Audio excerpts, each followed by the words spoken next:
Hey there everybody, it's Mike DiLisio, and so last weekend I played a bunch of card games. I had three friends come over to the Midwest Annex and we played through 4 card games. Now, all but one of these games were ones that none of us had played before, that I was learning from the rule book and teaching at the table in real time. And as such, after we played the games, I just got some very brief first impressions from the other players on that game, and I'll give you my first impressions on those games. But again, keep in mind these are snapshots from one playthrough of a game that we had never played before and learned right there at the table. And then the 4th game is a game that I have played several times, and I was teaching to the other players. I got their first impressions, but on that game, I'm going to go ahead and give you a review with a score, things along those lines. I did brief overviews for all of them, but please keep in mind, these are not how to play videos. They just give you a sense of how the game plays. All right, so with that being said, let's get into the first of the games.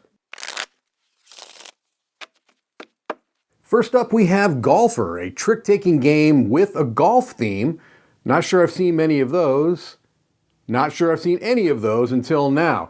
This is actually a trick avoidance game where you're trying to get the lowest score like in golfing. Well, it is until it isn't. Let me show you.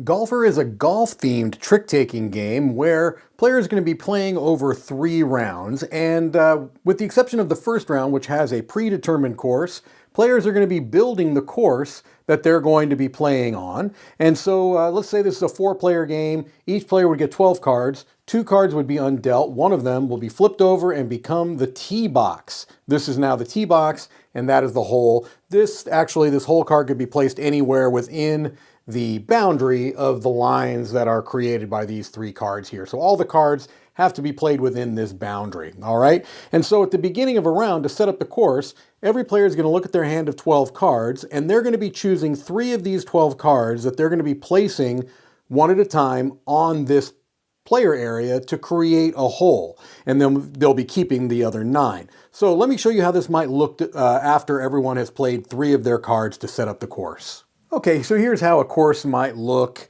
after all the players have added their cards to it.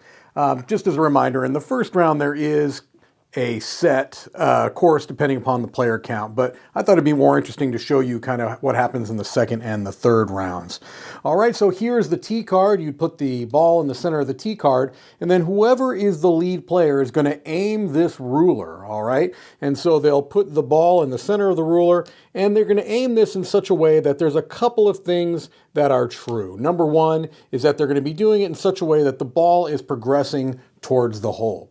You also have to make sure that at least 4 ruler notches on either side are on cards that are on course. So this fulfills that because you have 1, 2, 3, 4 notches there. 1, 2, 3, 4, 5, 6. Actually, just right in here, you'd have what you would need, okay? And so then what's going to happen is that all the players are going to make sure that they're on board with what cards are on course or not. If something is on course, it means that sorry, I bumped that a little bit, that the line at the top of each of the values are on a card. So in this case, every one of these values from 1 to 12 is on course except for 4 and 3, because those two notches are not touching any card. So everything is on course except for the values of 3 and 4. And then the players are going to be playing a must-follow trick-taking game, all right? So the lead player might put out the 6 of red, okay? So maybe that was the card that they led. One thing that's important to note is that whatever card that the ball is on is the trump suit. So in this case, the green trees are the trump suit because that happened to be the where the tee card was. Then the next player would have to follow that suit if they could. In this case, they can. They'd be playing a 2. That's the only red card they have in their hand. And you'd come over here, you're looking through theirs. They have a 4 and a 10. So maybe they will play the 4. And then finally this player would look at their hand and they've got a 1, 5, and an 8 of the lead suit. So they have to play one of those and maybe they will go ahead and play the 1. All right. So in this case, the 4 cards that were played were the 6, the 2, the 4, and the 1. The 6 is the highest card of the lead suit. All right. If this value is on course, which in this case it is, the ball is then going to be hit. And so this player would have to move the ball right there, okay? And that's where it is on the course at the time. And they would actually score a point for that. Well, this is a golfing game, and you want to have the fewest point possibles. So you really don't want to win tricks for the most part. This is a trick avoidance game. And so in this case, this player would have won the trick, quote unquote, but they are actually not helping themselves too much. And then they would, again, lead out the next trick by aiming, making sure everyone was on board with what's on course. When you get to the point where a ball is hit onto the card, that is the time you want to win the trick, because whoever wins the trick with a ball that gets onto that card is going to have -4 points as a bonus. So they basically will be scoring 1 point for winning the trick, but then there's a -5 bonus, so essentially washes out to -4. So you're trying to avoid tricks as much as possible, except for the trick that gets you on to the hole.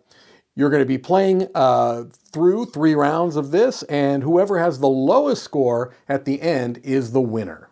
Bruce got that winning shot. That's fine. All right, Zach, quick first impressions. Yeah, Golfer.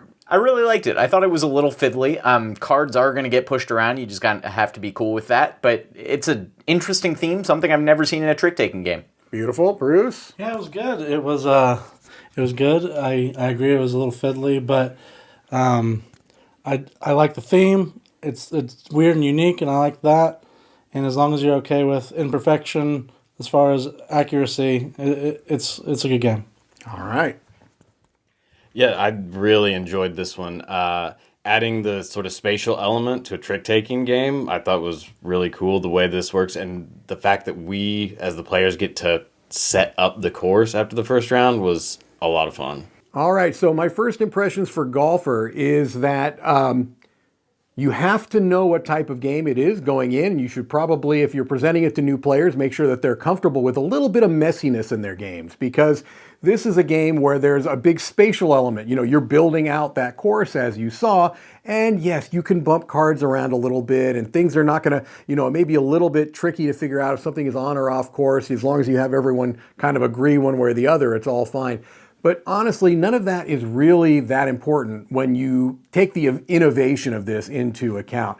I really think this is another example of how many directions you can take trick-taking as a genre.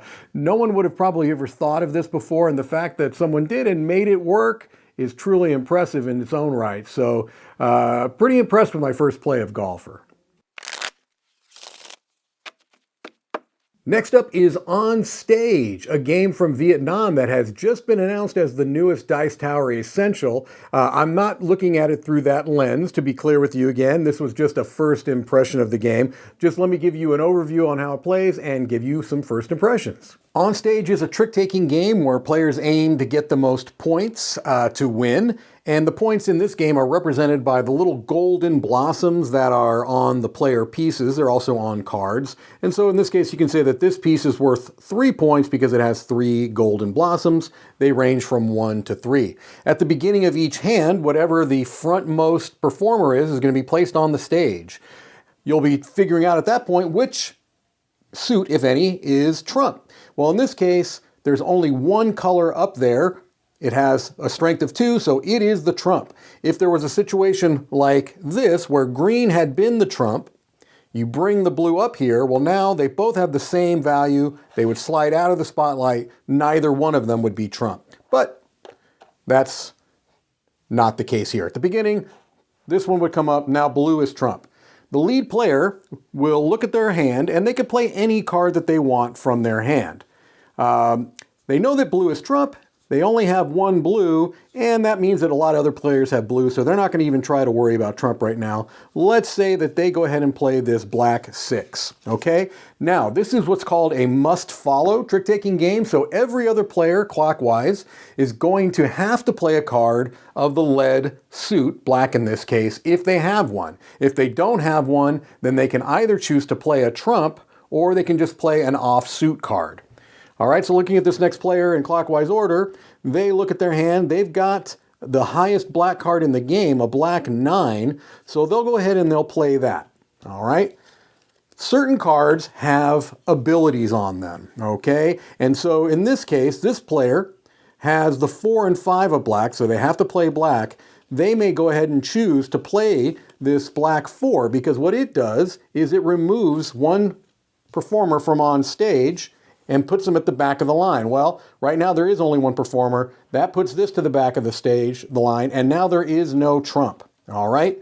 Looking at the last player, they still have to follow the lead suit of black, and so they'll look through and they see that, they can add a performer to the stage if they want to.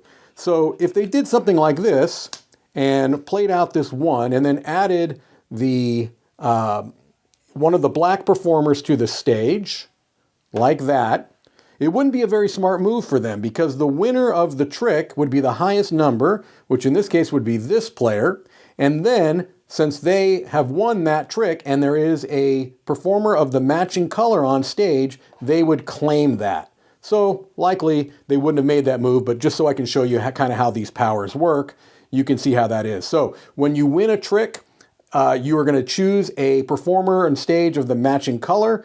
If there is none, then you would not get the trick. Also note that this card has a little blossom at the bottom. It's a single blossom.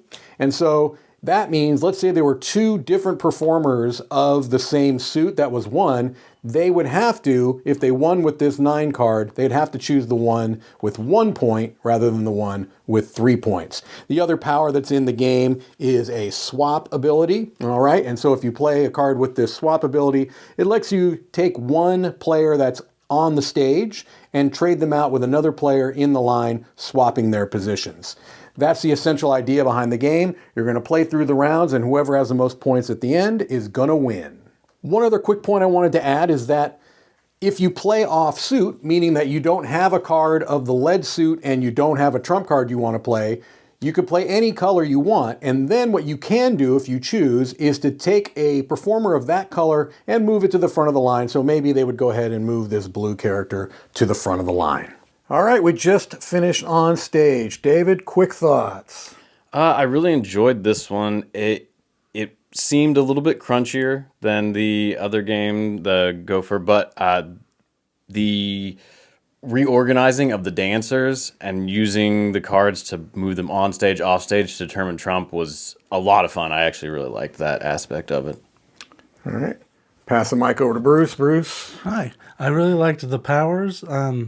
I really liked it better as a team, being able to manipulate things for each other, being able to see what someone else did so you can make changes to help the team seemed to click a little bit better with me than the solo, the competitive version. Zach. I also preferred it as a team game. I really like that you can sort of shoot the moon and do a trick avoidance thing and sweep the stage if you don't win anything during the round. Okay, so for on stage, I think what really is the big hook of this game is how the dynamic trump works. And it is a pretty cool little hook. The idea of having this kind of queue of the different performers that all have different values on them, and the fact that only 3 cards have abilities, and they're very simple to understand abilities, but can be so impactful on how a trick plays out, I think is really clever. I think the production is very nice, the idea of the box turning into the stage for the game as well. But at its heart, it's a relatively standard trick-taking must-follow game, but the dynamic trump is what makes it stand out. Next up we have Big 2, and this is based off of a classic Korean card game coming from Korean publisher Plate Games. Big 2 is a shedding game, which means you're trying to get rid of all the cards in your hand faster than anybody else. Let me give you a quick overview and get some first impressions. Big Two is a pretty classic feeling shedding game, meaning that players are trying to get rid of all the cards that they have in their hand at the beginning of each round. And they're going to do this by playing a certain number or type of cards according to these different combinations. And so it's saying that you can play single cards, pairs, triples, and then you've got kind of like the poker hand type of configurations as well. So each of them are going to have a strength going from weakest to strongest, and then within each of those, you also have numbers from the weakest to the strongest. In this particular game, the 2 is the strongest card, thus the name Big Two.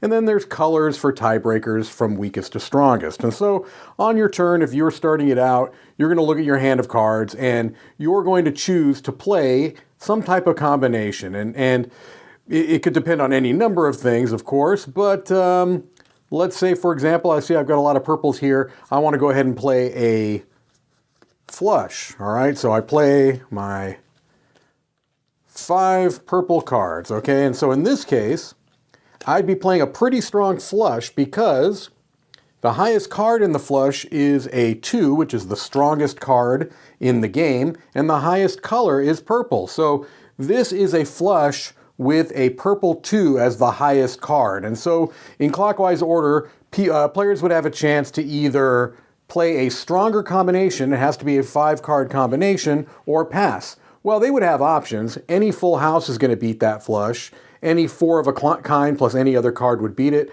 and a straight flush would beat it as well. So you would just go around in clockwise orders, and players would either try to play more cards or they would pass. Let's assume everyone passed. These would get cleared off, and then this player would start again, and they can choose any combination from their hand that they want. That's essentially the idea, is that you're trying to get rid of your cards faster than everybody else. Depending upon how many cards each other player has in their hand when one player goes out, that's going to determine the negative points that they get, and all of the negative points or the penalty points that they get combined is going to be the positive score for the player that goes out.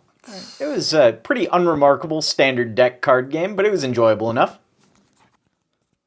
It was a classic shedding game. I liked it. It had a nice kick with the 2, and it went counterclockwise. You don't see that often. Yeah, who won, Bruce?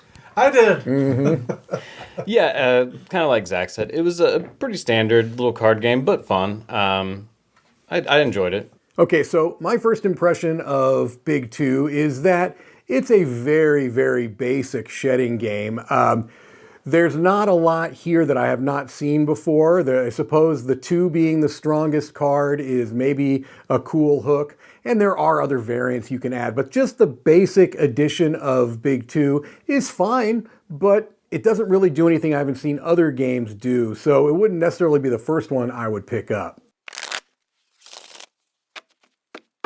And finally, we have Zero to Hero, a trick-taking game from Martin Wallace, and I haven't done extensive research, but I don't know that I've seen a trick-taking game from Martin Wallace before, so it'll be interesting to see his approach.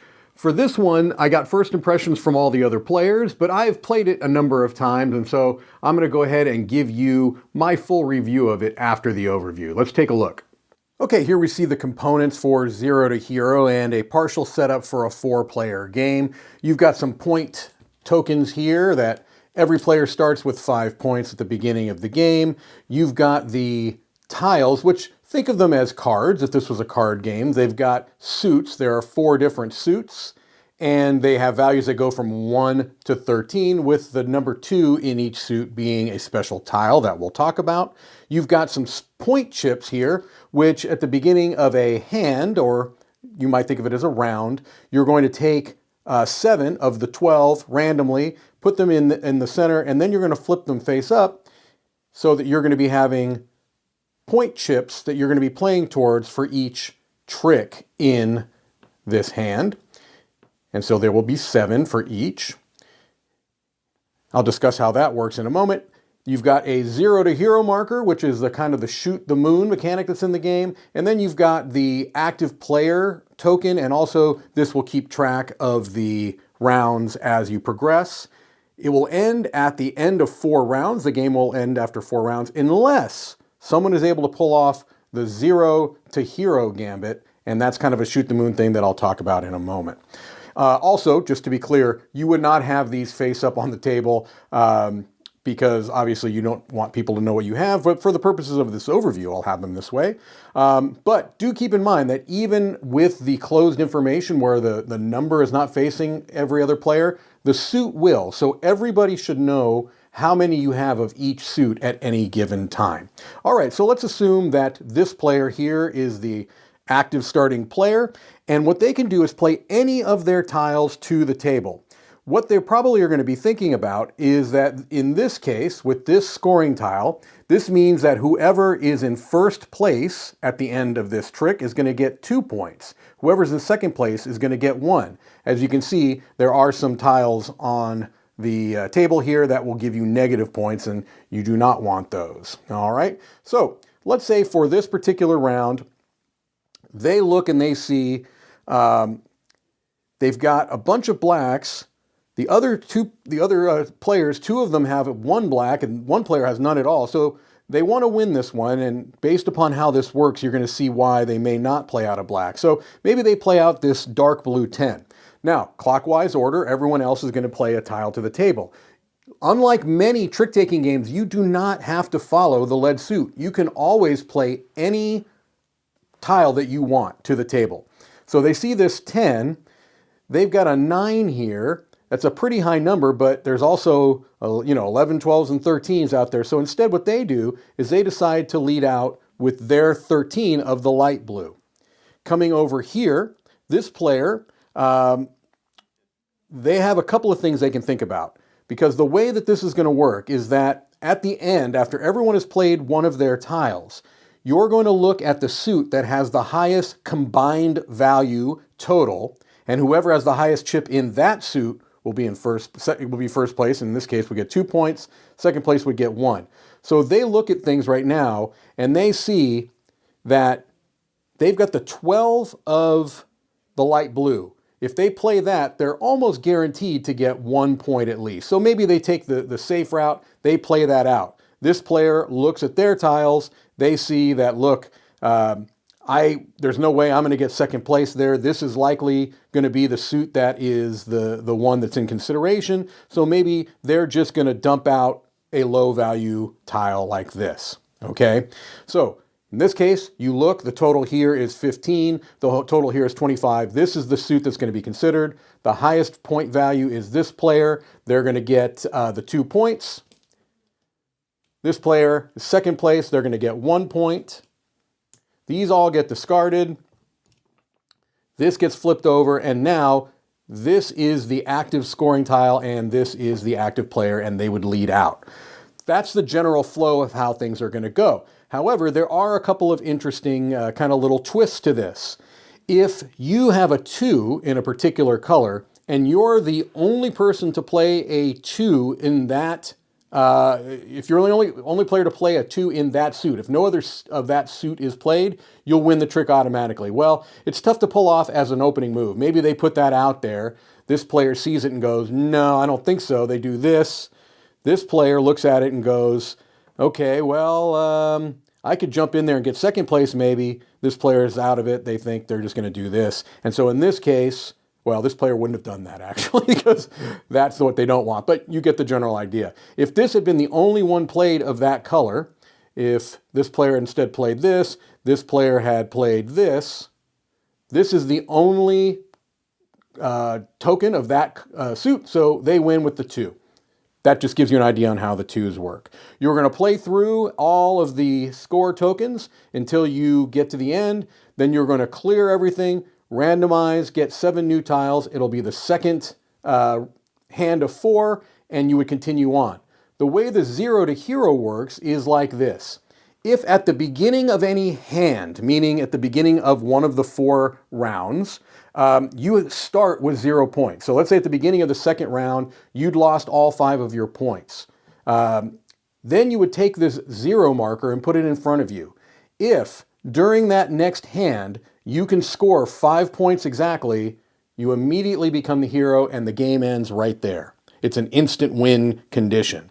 So not always easy to pull off, but if you have 0 points at the beginning of one of the 4 hands, you can take a shot at that 0 to hero kind of gambit, all right? The only other thing I'll point out is that if you are ever at 0 points at any time, in the middle of a hand, then negative points become positive. So if the player that won, quote unquote, this chip was at 0 points, they would actually get +2. Second place player, unless they had 0, would still take the -1.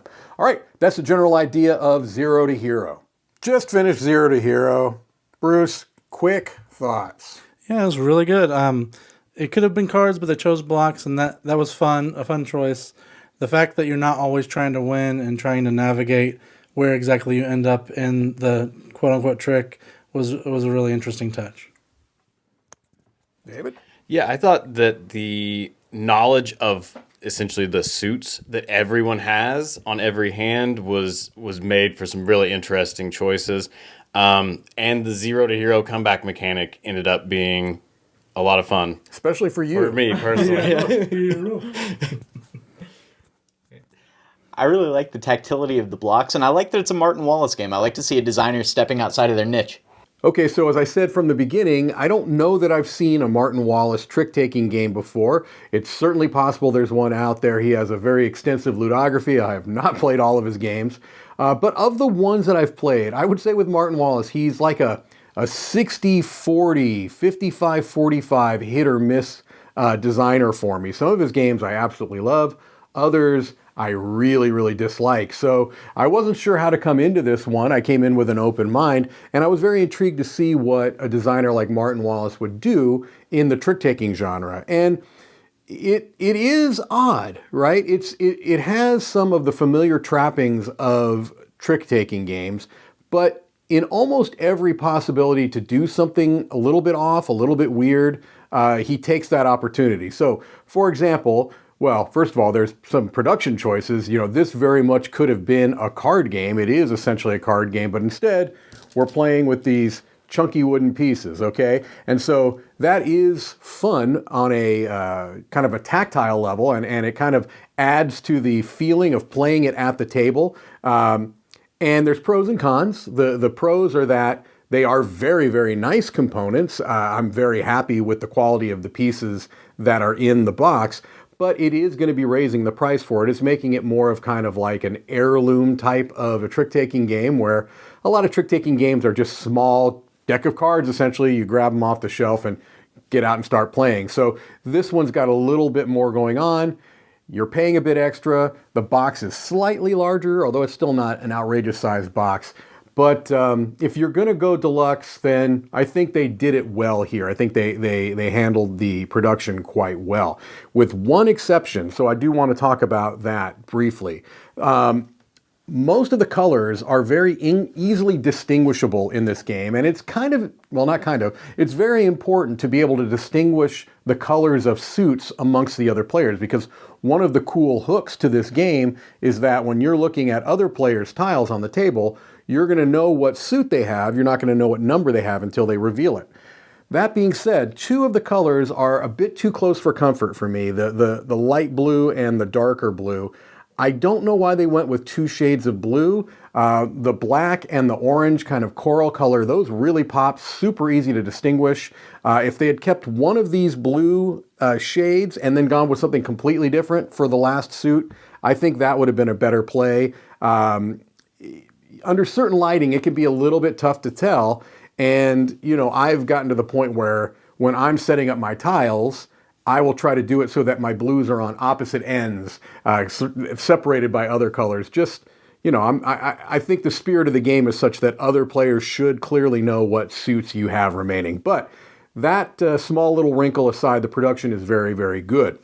Gameplay is very interesting. Okay, first of all, I love that there's a shoot the moon element. Okay, there have been several trick-taking games that have a shoot the moon element, but not as many as I probably would like, because I just love the excitement that can have.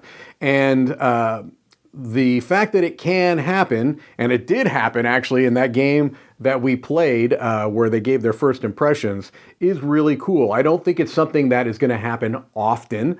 Certain trick-taking games will have something like where you have to bid how many tricks you're going to win. And if you bid 0 and you don't win any tricks, then you get kind of a better result. that's easier to pull off than the zero to hero maneuver in this game. This is something that takes some very specific planning to pull off, and sometimes you can get to 0 points just by the vagaries of a trick-taking game, but then to be able to do that, take that, and then turn it into 5 points in the next hand, it's not easy to pull off. And so I like that kind of little twist. I like the fact that when you get to 0, then if you hit negative points, they become positive. That's a cool little twist to the standard trick-taking formula than I'm used to seeing. Those special power 2s, there's not a whole bunch of special powers, there's really just that one, where if you play a 2 and it's the only 2 of that suit out on the table, it's an instant win of a trick. It's almost like a trump in a game that doesn't have trump. So I really like that element too. I like the fact that you can play any tile you want. You don't have to follow many trick-taking games. The majority of them, you have to follow the led suit. And so that's a neat twist. And then finally, the idea that to determine the winner of a score tile, you're looking at the combined sum of the largest amongst the suits. And so that's a cool little decision point that you have as a player oftentimes. You know, do I jump into the suit that clearly at this point looks to be potentially the one that gets picked, but not knowing for sure? I like that. That little bit of limited information, uncertainty, that is pretty slick. So for the most part, I think this game does some very cool things. I also do like the fact that you've got these kind of randomized scoring tiles every round, and so you're not going to always be seeing the same scoring tiles, and they're generally not going to be in the same order, even if you do see some duplicates there. So overall, a solid production, keeping in mind that you're paying a bit more for this because of the component choices they went with. Some cool twists to the formula, the neat zero to hero possibility, the shoot your moon possibility. This is a game that I recommend. I give this an 8 out of 10. It's a game that I wonder if it's going to get a whole lot of attention because there's a lot of trick-taking games coming out. And will this be one that stands out from the pack? I don't know, but I do think it's a solid trick-taking game for you to check out if you are interested in things that go slightly off the beaten path. All right, well, that's going to do it for this video. Played a bunch of card games last weekend and hopefully gave you some idea on what those card games were about. Until next time, this is Mike DiLisio signing off.